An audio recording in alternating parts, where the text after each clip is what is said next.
Bismillahirrahmanirrahim. Dear student, Assalamu alaikum. I hope that you all are fine at home. We are going to start Unit 3, General Science for class 7th. The name of Unit 3 is Reproduction in Plants, यानी पौधों में अमले तौलीद का अमल। जैसा कि आप सब ने पढ़ा होगा कि अमले तौलीद का अमल किस तरह होता है, ठीक है।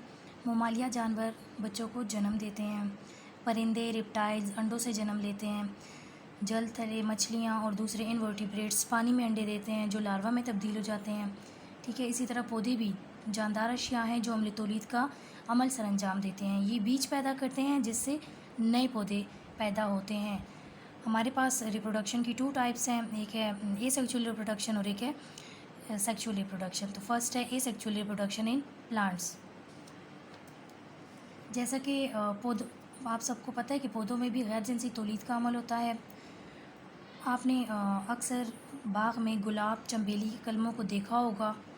पौधों में गैर जिनसी तौलीद के कई तरीके हैं, ठीक है।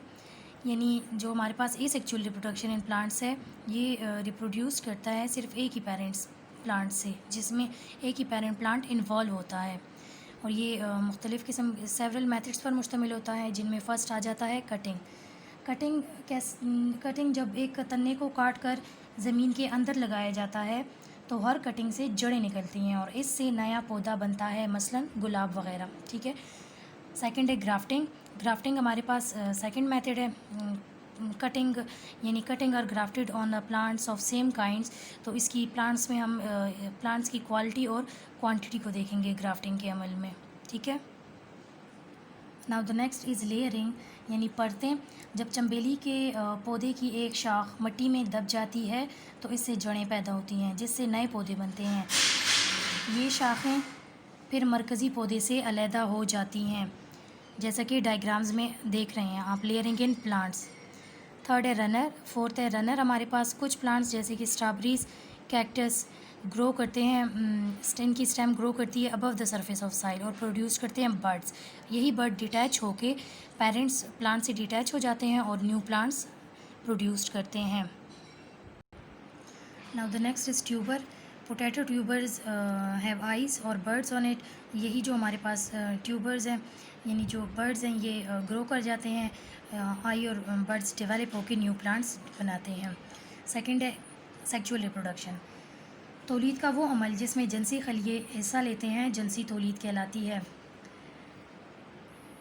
जिनसी तौलीद में जानवरों या पौधों के नर जिनसी खलिए मादा जिनसी खलियों के साथ मिलकर ज़ायगोट बनाते हैं। इस अमल को बारावरी या फर्टिलाइजेशन कहते हैं, ठीक है।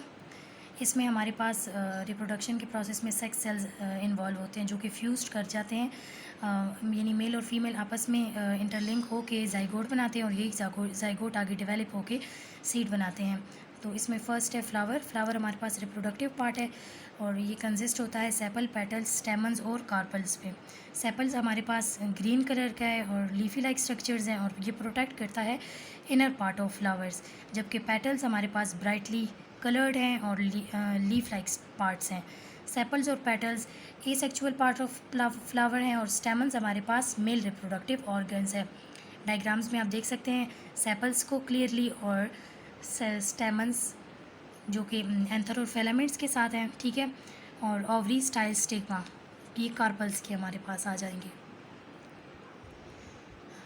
हर एक हमारे पास लॉन्ग फिलामेंट्स और एंथर, हर एक जो हमारे पास फ्लावर है वो लॉन्ग फिलामेंट और एंथर्स पर मुश्तमिल होता है। यही एंथर पोलन ग्रेन्स प्रोड्यूस करते हैं जो कि होल्ड अप हो जाते हैं एंथर्स में, ठीक है। कार्पल हमारे पास फीमेल रिप्रोडक्टिव ऑर्गन्स है और इसके 3 पार्ट्स होते हैं, ओवरी, स्टाइल एंड स्टिग्मा, जैसे कि आप डायग्राम्स में पीछे देख चुके हैं।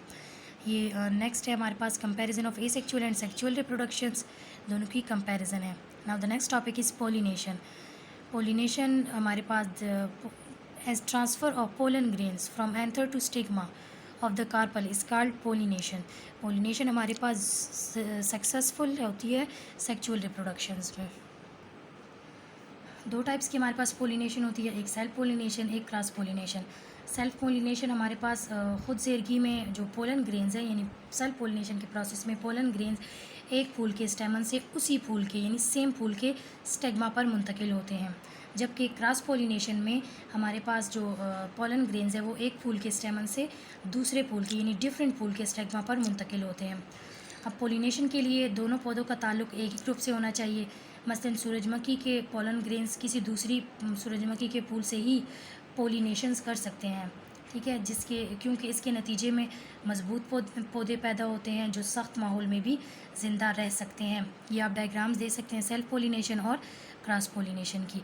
एजेंट हमारे पास agent of pollination, different agents involve होते हैं पोलिनेशन के प्रोसेस में, जैसे कि पोलिनेशन बाय इंसेक्ट्स के थ्रू पोलिनेशन होती है, ठीक है, जो कि नेक्टर्स और स्वीट स्मेल्स को ले आते हैं आगे।